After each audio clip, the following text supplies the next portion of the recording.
E aí galera, beleza? Eu sou a Isa. E eu sou o Luiz do Fortuna Sim, e no vídeo de hoje a gente vai falar sobre o que está acontecendo com as bolsas no mundo aí, em decorrência desse coronavírus. E o que isso afeta a sua vida na prática.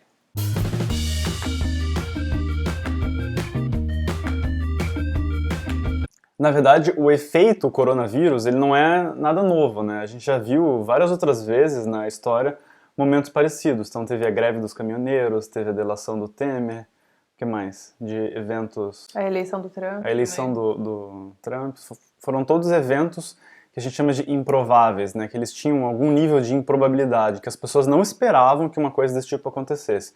A gente não pode falar que o coronavírus é um evento extremamente improvável. Eventualmente, algum vírus altamente infeccioso apareceria, né, dada a história da humanidade. Mas para a nossa história, que é muito recente, é um evento improvável. Então a gente encara isso de uma maneira meio apocalíptica e as bolsas refletem muito isso, né? Fica todo mundo muito inseguro com o que vai acontecer, né? Se as escolas vão fechar, se as pessoas vão continuar trabalhando, como isso vai afetar de fato o mercado como um todo. E aí a pessoa fica com medo, com receio e acaba tirando o dinheiro da renda variável, que é onde tem maior risco. E aí, porque tem pessoas vendendo, porque se sentem inseguras, os preços começam a cair e uma coisa leva a outra. Mais pessoas começam a vender porque o preço caiu, e porque o preço caiu, mais pessoas começam a vender. Então é uma bola de neve. E é por isso que eu acho tão importante você, quando se tratar de investimentos, ter uma estratégia bem desenhada. Principalmente se você quer participar do mercado de renda variável. Porque o risco existe, existem coisas que fogem completamente do nosso controle, não tem como saber quando essas coisas vão acontecer. Então, o que você pode fazer para se prevenir, entre aspas? Você pode ter uma estratégia que lide bem com essas coisas, então que levem esse tipo de evento em consideração, que tenha um desempenho bom no longo prazo. E esse desenhar estratégia, você pode estar se perguntando, nossa, eu não faço a menor ideia de como é que começa a desenhar isso, né? uma estratégia. Ou desenhar uma estratégia vai envolver opções, envolver criptomoedas, mas na realidade você pode fazer uma estratégia básica que, claro, em momentos de crise é inevitável que a sua parcela de renda variável sofra tanto quanto o mercado sofre. É inevitável.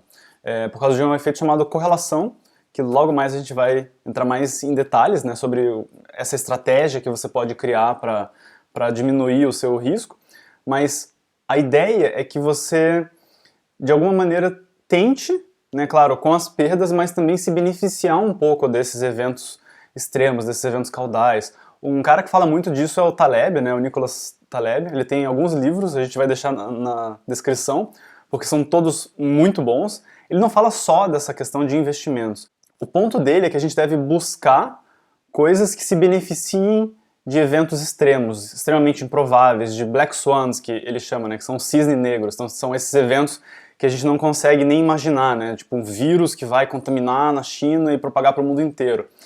Nos mercados você consegue, de algumas formas, claro, tem algumas maneiras de você ganhar muito dinheiro com esses eventos, mas não é o nosso papel, e eu acho que também não é o seu papel como investidor, né, Pessoa física, fazer esse tipo de operação, mas o que você pode fazer sim é desenvolver uma estratégia, desenhar uma estratégia que não vai ser nada extremamente rebuscado, mas que você também consiga se beneficiar um pouco desse mercado em baixa, porque o mercado quando cai muito, o seu patrimônio que está investido em renda variável, ele vai sofrer, você vai perder um pouco de dinheiro.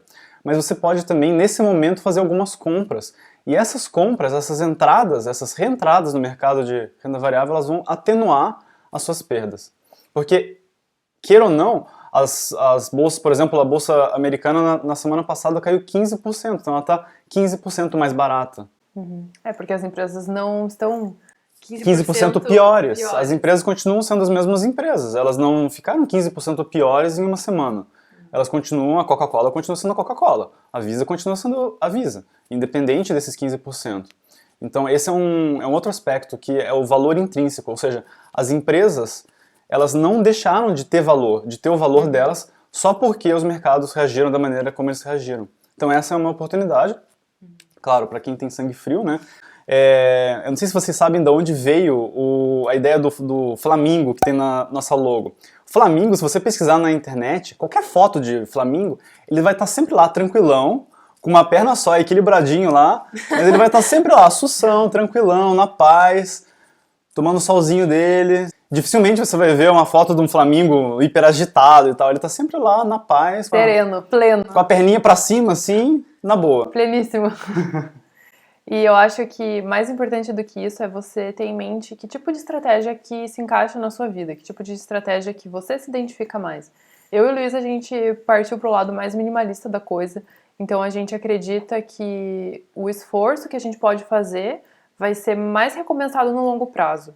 Com um pouco de estudo, um pouco de esforço todos os meses, principalmente para economizar mais e para escolher os seus ativos de forma inteligente, a gente vai conseguir ter um resultado muito bom, sem precisar estudar isso 8 horas por dia, todos os dias da semana, sabe? Então a gente optou por um modo atleta de fim de semana, digamos assim, não um modo atleta olímpico.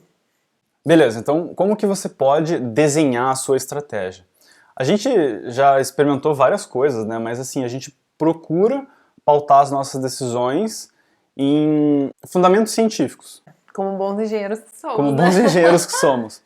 Então, assim, um cara que ganhou um prêmio Nobel de Economia chama Harry Markowitz. Esse cara, ele criou toda uma teoria em cima de otimização de portfólio, que é, assim, é uma maneira de você escolher o melhor portfólio. Só que, assim, ninguém fala isso, assim, eu vejo isso sendo usado de mil maneiras e nenhuma delas eu acho que é a maneira mais apropriada para usar essa teoria. Porque o que as pessoas fazem? Assim, as pessoas, você pode se perguntar, puxa, qual que é a distribuição ótima, né? A melhor distribuição possível da história da humanidade, do universo, do planeta Terra para os meus investimentos. Então eu invisto em quê? Eu invisto na ação X, eu invisto na ação Y, eu invisto na ação A, B, C. Então, o que as pessoas fazem? Elas pegam, sei lá, 30, 40 ativos, jogam nesse programa, nesse software, e eles esperam uma mágica, assim, né? Esperam que... Uma matemática. Uma matemática que faça com que os investimentos deem super certo e ganhem muito dinheiro. Mas, na minha opinião, essa é uma maneira equivocada de você encarar a otimização de portfólio. A otimização de portfólio tradicional que o Markowitz criou, ele criou isso lá atrás. Eu nem sei quando foi esse prêmio Nobel dele, mas tem muitos anos já. E um outro cara que ganhou um prêmio Nobel foi o William Sharpe. Então eles são, digamos, os pais dessa teoria moderna de portfólio. E o William Sharpe, ele desenvolveu um número, uma fórmula para você avaliar quão bom é o investimento. Ele desenvolveu uma fórmula de risco-retorno. Mas assim, isso faz muitos anos. E a gente sabe que pelo menos eu tinha isso na cabeça. Eu sei que a teoria deles é falha. Tem um monte de gente que critica as teorias do Harry Markowitz, do William Sharpe, enfim, desses caras. E eu sei que essas teorias têm as falhas dela. O que a gente tenta fazer daí é encontrar formas de diminuir essas falhas e fazer com que seja uma teoria com que a utilização dela seja robusta o suficiente para atender as nossas necessidades. E daí, depois de muito pesquisar, eu descobri que tem um cara, que é um mito dos investimentos, que ele usa uma versão modernizada, hipermodernizada dessa teoria, que é o Ray Dalio. O Ray Dalio é um dos maiores gestores de fundo do mundo, e ele usa uma versão que é a teoria que ele chama de teoria pós-moderna de portfólio, que é utilizando outros fundamentos matemáticos, assim, uma coisa mais sofisticada, que acho que não vem ao caso a gente entrar muito a fundo aqui. Não, por favor, não! Mas é basicamente uma maneira de você descobrir qual é a melhor alocação possível. Então, as pessoas usam isso jogando uma cesta de ativos. Então, se tem o SP500, eu jogo 500 ações e ele vai me retornar as proporções de cada ativo. E daí você olha assim e tem, sei lá, 0,378% de alocação no ativo X. Isso não te diz nada, porque esse número não tem significância, ele não é um número que você consiga utilizar para alguma coisa. Essa teoria moderna de portfólio, ela é muito mais interessante quando você utiliza as classes de ativos para avaliar a distribuição. E o que são as classes de ativos? Ações, fundos de investimento imobiliários ou REITs nos Estados Unidos, que eu sei que não são iguais, mas são análogos, né? Não existe uma relação 1 para 1 com os ativos dos FIIs no Brasil para os Estados Unidos. O mais próximo que a gente tem são os REITs. Por exemplo, ouro é um outro ativo que você pode decidir colocar. E basicamente, daí utilizando essas classes, as maiores classes de ativo, você consegue ter uma ideia melhor de como alocar o seu portfólio, a sua carteira. Porque uma coisa que eu vejo muito, e eu não concordo, é essa alocação do 60 menos idade, 80 menos idade, 100 menos idade. Toda vez que eu ouvi isso, eu ficava, putz, cara, isso... Será que não tem uma maneira mais científica de calcular, uma maneira melhor de calcular esse troço? É 100 menos a minha idade, ou 80 menos a minha idade, mas, sei lá, se eu não quiser investir... Muito genérico, é né? muito genérico. E o pessoal usa muito isso. Mas a teoria moderna de portfólio, as versões melhoradas dela conseguem dar uma noção um pouco melhor de como distribuir na sua carteira. Então você consegue ter uma ideia melhor de quantos por cento você deve colocar em ações, quantos por cento você deve alocar em renda fixa, quantos por cento alocar em ouro. Você consegue traçar uma curva de risco-retorno e aí você que tem que decidir quanto risco você quer correr no seu portfólio para a chance de ter um retorno maior. E é muito legal porque a versão da teoria moderna de portfólio que a gente chegou, ela tenta utilizar mais essa parte que o Taleb fala bastante de risco caudal, eventos extremos e tal. E a gente consegue quantificar isso, a gente consegue falar assim, eu não me sinto muito bem, assim, você consegue criar cenários. Então, se eu perdesse 20% de todo o meu patrimônio em um mês, como é que eu me sentiria? Putz, eu acho que eu não me sentiria muito bem. Mas 15% eu acho que eu aguento. Então, você consegue usar esse número que você acha que você suporta, ou que você acha que é interessante para você, e calcular o portfólio ótimo, né, o melhor portfólio para você. Na verdade, é a melhor alocação macro de portfólio para você. Então, basicamente, quando você olha toda essa teoria, você percebe que existe classe de ativos em que você tem uma correlação negativa. Então, quer dizer que se um deles está subindo, o outro está caindo, e vice-versa. Então, isso ajuda muito nesses momentos de crise. E também é uma estratégia boa para você ter em carteira, independente de qualquer cenário. Então, por exemplo, um dos ativos que tem essa correlação negativa seria, por exemplo, as ações e o ouro. Então, normalmente, o ouro ou até mesmo investimentos em câmbio funcionam bem como uma estratégia de proteção da tua carteira de investimentos.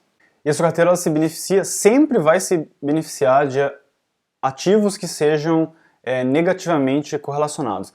A Isa não explicou o que é correlação, então você deve estar assim... Eu expliquei sim! Correlação, o que é isso? Correlação é, por exemplo, se você tem duas coisas que andam no mesmo sentido, então se uma sobe, a outra sobe, essas coisas têm uma correlação positiva. E se uma sobe, a outra cai, elas têm uma correlação negativa. E elas podem ter uma correlação zero também, que daí são descorrelacionados. Correlação negativa é quando um sobe, o outro cai. Isso. E a gente busca ativos que tenham esse comportamento. E como é que você pode fazer para ver, né, visualmente? Acho que às vezes é mais fácil entender esse conceito de correlação do que um número que sobe, desce, desce, sobe. Visualmente você pode ver isso daí utilizando o Yahoo Finance. Eu vou mostrar, vou compartilhar minha tela aqui, eu vou mostrar alguns ativos que têm uma correlação alta e alguns ativos que têm uma correlação negativa. Então eu vou entrar lá no Yahoo Finance. Esse é um site muito legal para você dar uma olhada nos ativos, enfim, ele tem tanto a parte fundamentalista de balanço, alguns dados de balanço, quanto a parte de preço, volume, a parte mais que seria a análise técnica, né? Com essa situação do coronavírus, as pessoas ficam, o que eu faço com o meu dinheiro? E, assim, os investimentos de renda variável, os investimentos em bolsa, em ações, toda vez que acontece um evento caudal desse, um evento que você não consegue prever, e as bolsas caem, elas tendem a cair todas juntas. Isso é uma correlação elevada, uma correlação positiva elevada, porque quando a bolsa americana, que digamos, ela funciona meio que como a bolsa mãe do mundo, quando a bolsa americana cai muito abruptamente, o esperado é que todas as outras bolsas também caiam.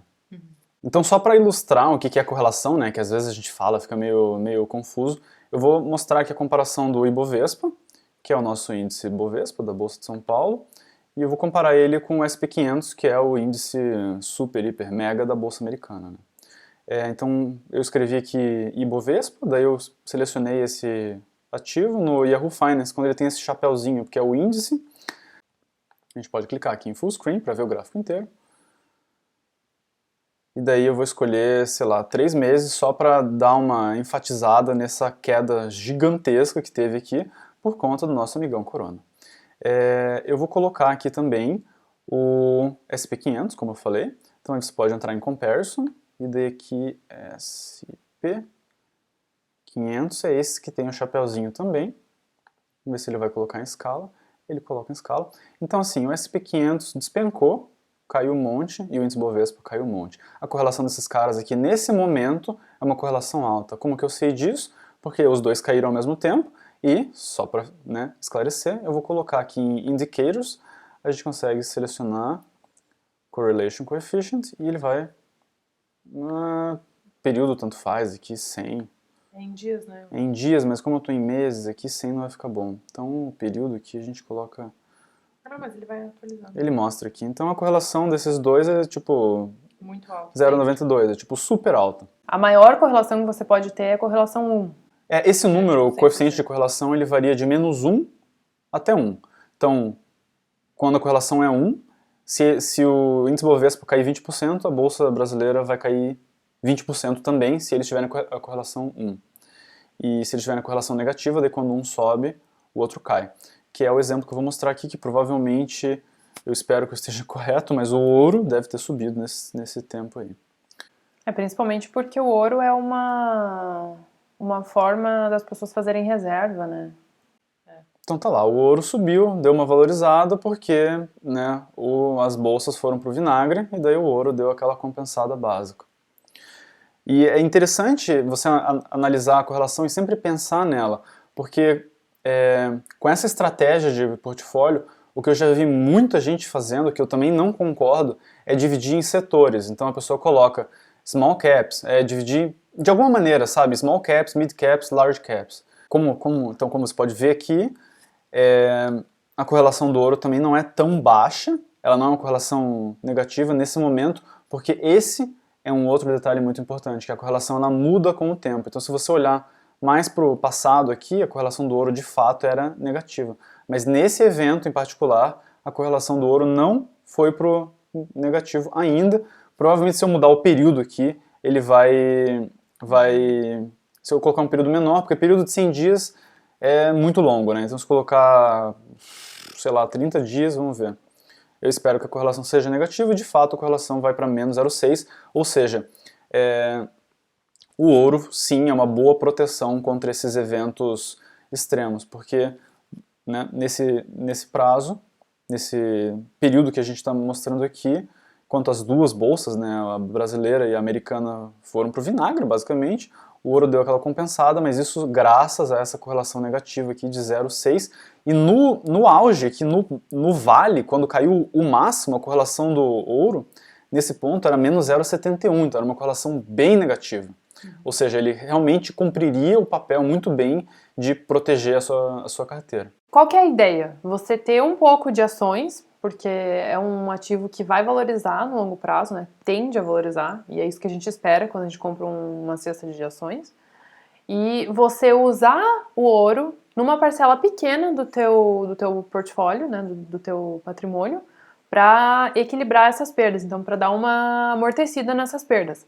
O ouro em si não é uma coisa que tende a valorizar no longo prazo, tá? Assim, no longo prazo ele fica no 0 a 0, porque o ouro ele tem uma quantidade finita no mundo, essa quantidade ela não aumenta nem diminui, então o estoque de ouro no mundo ele é sempre o mesmo. Assim como moeda, se você comprar dólar hoje para vender daqui 20 anos, você não vai ganhar muito dinheiro, porque não é esse o papel da moeda. Então, se você, por exemplo, mora no Brasil e ganha em reais, investe em ações brasileiras e quiser investir no mercado exterior, no mercado americano, como uma forma de proteção, você está vendo ali que a correlação é alta. Então, pode ser que em alguns momentos funcione bem. Então, se a gente tiver crises internas, por exemplo, o impeachment da Dilma, essas outras coisas no cenário político local, talvez isso seja uma boa diversificação, mas existem cenários em que você consegue ver que não é uma boa diversificação. Então, tem que estudar bem para ver que tipo de ativos que é mais interessante colocar na tua carteira. Um outro ativo, né? Você não precisa ter ouro, porque daí quando você fala isso, as pessoas acham que, eu preciso ter ouro então na minha carteira. Mas a quantidade de ouro que você precisa ter para dar uma amortecida nas perdas é muito pequena. Você pode utilizar um outro ativo que provavelmente você já tem em carteira, que historicamente vem cumprindo o mesmo papel, um papel similar de ter uma correlação negativa com a bolsa, que são os títulos públicos de longuíssimo prazo. Nesse caso aqui da Bolsa Americana, eu vou dar um exemplo com uma ETF, que é uma ETF de títulos de longo prazo, que chama SPTL. Uma ETF é como se fosse um mini fundo. Isso, é como se fosse uma cesta de tesouros de longo prazo, por exemplo. Então, como você pode ver aqui, realmente esse cara oferece uma boa proteção contra essas perdas muito agressivas do mercado de ações. Os títulos de longo prazo, eles tiveram aqui uma valorização muito boa, eles continuam ainda se valorizando, e claro, com a correlação lá, nesse ponto mais baixo, que 0,85, uma correlação muito negativa. 0,89, 0,91, então eles também cumprem esse papel, então você não precisa utilizar apenas o ouro, você pode ter uma carteira que tenha títulos de renda fixa, e com esses títulos você já cumpra esse papel de proteger a sua parcela de renda variável. Ou você pode também utilizar o ouro nessa sua carteira, vai depender do que você quiser escolher para sua carteira. Para quem tiver interesse em saber mais sobre essas estratégias que o Luiz falou de otimização de portfólio, sobre a estratégia do Ray Dalio, né, que é aquela carteira All Weather Portfolio, que é tipo para todos os tempos, eu vou deixar aqui na descrição desse vídeo mais alguns links, aí vocês podem se aprofundar nesse assunto e também ficar como uma referência, né? A gente não tá tirando isso da nossa cabeça, tipo, são pessoas que realmente estudaram e dedicaram vários anos de pesquisa para isso. E mais importante do que qualquer coisa não faça o que tá todo mundo fazendo só porque tá todo mundo fazendo. Se você quer participar do mercado de investimento, faça uma estratégia. Não siga a indicação, compra aquele ativo que eu ouvi dizer que vai dar bom, e você vai lá e compra sem nem saber que ativo é esse, sem nem ter estudado, sem ter algum pensamento por trás, alguma reflexão por trás. Então, não faz o que está todo mundo fazendo. Se você acha que isso é uma boa oportunidade para ganhar dinheiro, talvez essa seja aquela lampadinha piscando no seu cérebro, aquele estalo que faltava para você começar a estudar mais sobre investimentos. E o mercado, de maneira geral, quando as coisas estão indo mal, elas caem muito rápido. Então, como o Luiz falou, semana passada caiu 15%. Se você for olhar quanto tempo demorou para o mercado subir 15%, levou bastante tempo. Porque demora para as empresas começarem a ter lucro, para elas se estruturarem. Tipo, se você conhece algum negócio local aí perto do seu bairro, você consegue ver isso na prática, que demora para uma empresa crescer, ter mais funcionários e tudo mais. E, tipo, é muito rápido para a empresa fechar. Mas simplesmente, tipo, faliu, acabou, vamos nessa. Se você tem interesse em aprender mais sobre investimentos, a hora é agora de você estudar e montar uma estratégia pensando no longo prazo. Porque pode ser que nessas semanas do coronavírus você tivesse ganhado muito dinheiro, mas eu tenho certeza que uma estratégia pensando no longo prazo vai te dar uns retornos muito melhores do que nessas poucas semanas. Então, a gente foca muito nisso, em aportar todo mês, independente se for em renda fixa ou renda variável, daí a gente segue a nossa estratégia.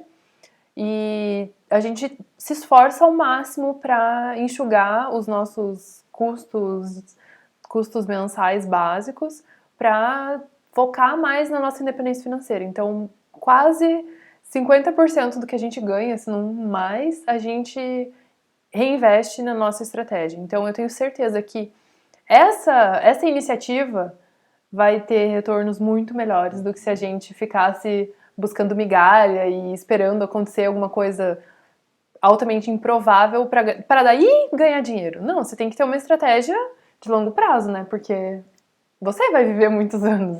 Então, nesses momentos de incerteza, em que a volatilidade é muito grande, que sobe muito rápido, desce muito rápido, que tem uma instabilidade muito grande, se você não sabe o que fazer, não faça nada. Não queira dar um passo maior que a perna. Então, estude antes, veja quais são as opções que você tem para investir.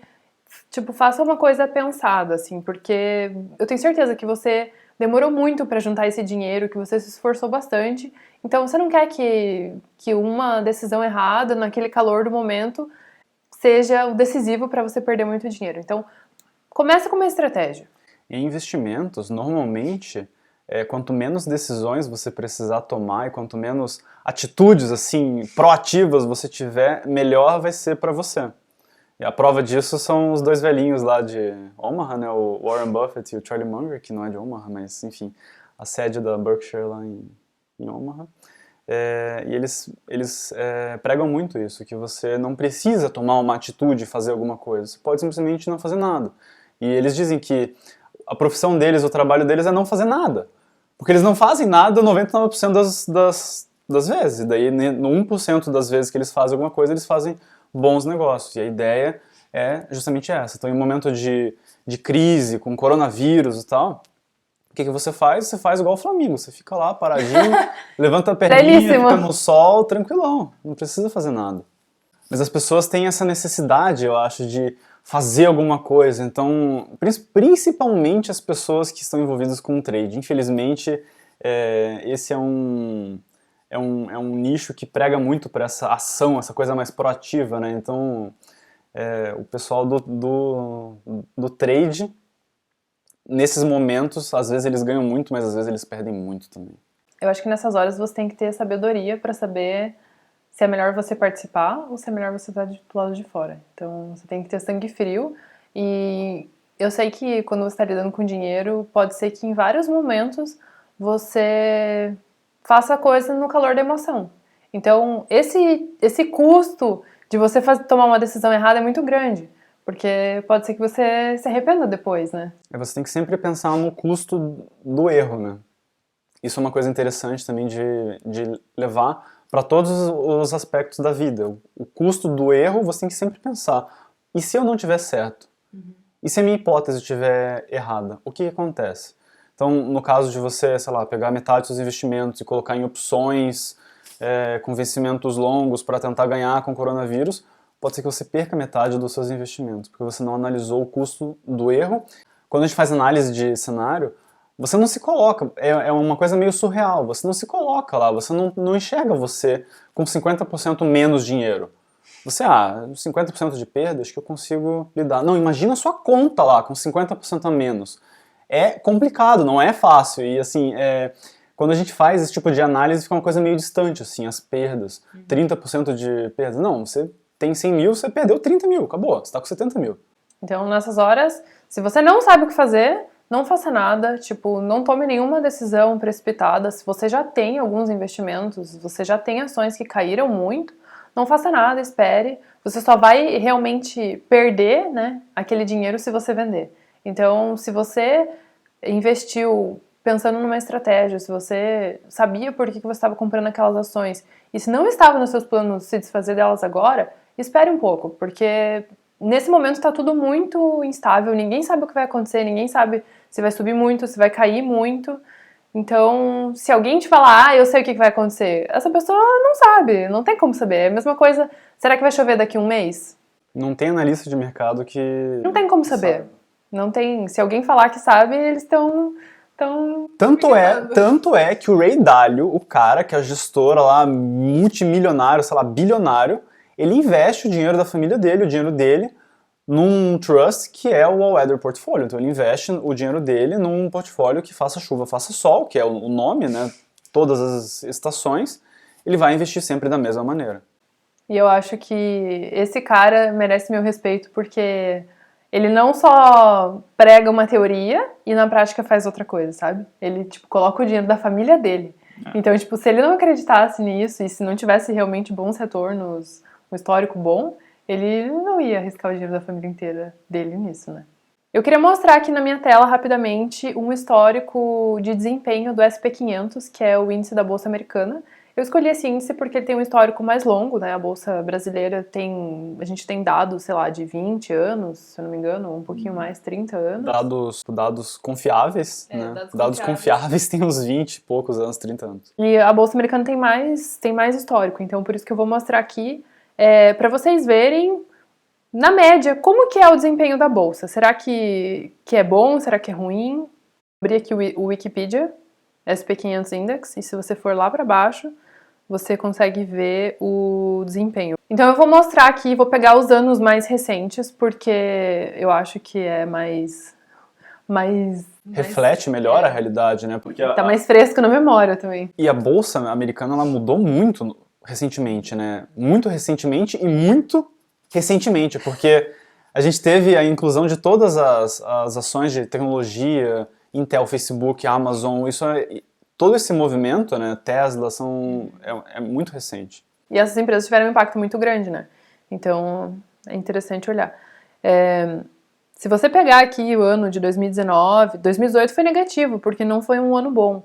O ano de 2008, que foi o ano da crise, também foi muito negativo, 37% negativo em um ano. Então é bem negativo. Mas se você pegar na média, sei lá, dos últimos, 20 anos, 30 anos, a partir de 2000, você tem muito menos anos negativos do que anos positivos. Então, na média, você tem retornos positivos muito mais vezes do que retornos negativos. Como eu falei, as empresas demoram para crescer, demoram para valorizar e elas caem abruptamente. Então, quando tem alguma crise, quando tem alguma coisa assim, você já consegue ver de cara, nesse ano teve alguma crise porque os retornos são bem menores. E aqui nessa última coluna tem o retorno analisado dos investimentos e você consegue ver que na faixa de 10% nos últimos anos. Então, se você tem alguma dúvida se você quer investir em renda variável, eu acho que esses dados podem te ajudar a levantar essa questão do risco-retorno e ver que não é só um mar de rosas, sabe? Existem perdas, existem riscos, mas você pode fazer isso de uma forma em que você consiga equilibrar os riscos e ainda assim ter bons retornos consistentemente. Para quem se interessou também, a gente vai explicar mais em detalhes como montar uma carteira nesse estilo minimalista, sem que você tenha muitas dores de cabeça, mas no estilo Flamingo, tranquilão, pleníssimo, para você ter bons rendimentos, mas ter uma estratégia por trás. Então a gente vai montar uma carteira com vocês, passo a passo, 4 pilares super importantes que você precisa ter, começando pela reserva de emergência, uma carteira de renda fixa, uma carteira de renda variável e investimentos mais sofisticados de renda variável, exterior e tudo mais. Então, se você se interessou, já clica aqui no se inscrever para não perder essas notificações quando os vídeos estiverem no ar. Bom, então é isso, espero que vocês tenham gostado desse vídeo, que tenha ajudado a esclarecer algumas dúvidas que vocês tenham, e se vocês tiverem outras perguntas, deixa aqui nos comentários que a gente responde, deixa seu joinha se você gostou desse vídeo, aproveita para se inscrever que toda terça e quinta tem vídeo novo, e nos acompanhe também pelo Instagram, que a gente está sempre compartilhando outras dicas por lá. Eu vou deixar todas as nossas redes sociais aqui, e a gente se vê no próximo vídeo. Tchau! Tchau!